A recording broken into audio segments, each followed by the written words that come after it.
Crise no gabinete de Alexandre de Moraes. Efeito Tagliaferro e as dificuldades nos bastidores do STF. Nos últimos meses, o gabinete do ministro Alexandre de Moraes, no Supremo Tribunal Federal, STF, tem enfrentado uma verdadeira turbulência interna. A saída de assessores próximos, as revelações do ex-assessor Eduardo Tagliaferro e a dificuldade em recompor a equipe de confiança colocaram o ministro em uma posição delicada. O caso, que ganhou repercussão com reportagens do Estadão, expõe fissuras dentro de um dos gabinetes mais poderosos do judiciário brasileiro. De acordo com informações recentes, o chamado efeito Tagliaferro abalou as estruturas do gabinete de Moraes. Desde que vieram à tona as mensagens trocadas entre integrantes da equipe e o ex-assessor, vários juízes auxiliares deixaram seus cargos. O resultado é um gabinete desfalcado que, 8 meses depois, ainda não conseguiu recompor completamente sua equipe. Para entender a dimensão desse problema, é preciso lembrar que o trabalho em um gabinete de ministro do STF exige discrição, confiança e lealdade. A permanência de juízes auxiliares e assessores costuma ser estável, muitas vezes renovada por anos a fio, desde que haja confiança mútua entre ministro e equipe. No entanto, no caso de Moraes, a debandada de nomes importantes levantou dúvidas sobre o clima interno e sobre a pressão que recai sobre quem trabalha ao seu lado.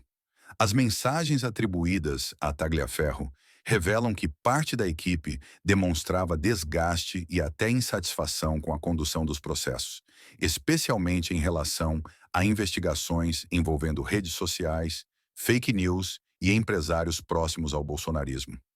Esse desgaste teria levado alguns auxiliares a pedir para sair, ainda que oficialmente as mudanças tenham sido justificadas como o fim de contratos temporários.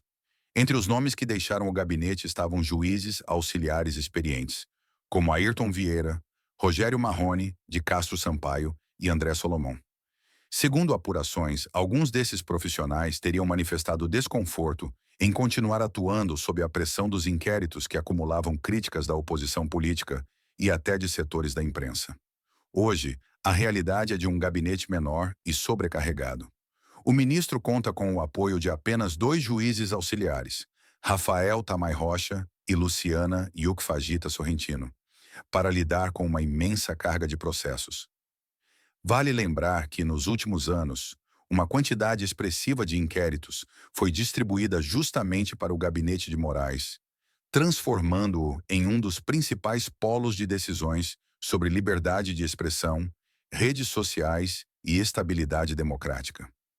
O enfraquecimento da equipe ocorre em um momento especialmente sensível. O julgamento do ex-presidente Jair Bolsonaro e de outros acusados de articular uma tentativa de golpe de Estado em 2022. Moraes, relator de processos centrais nessa pauta, precisa mostrar firmeza, mas enfrenta questionamentos tanto internos quanto externos. Além da pressão política e do escrutínio público, pesa ainda a possibilidade de impactos internacionais. Com a crescente atenção de governos estrangeiros, especialmente após críticas vindas dos Estados Unidos e menções à chamada Lei Magnitsky, funcionários de alto escalão do judiciário brasileiro sabem que podem enfrentar restrições futuras.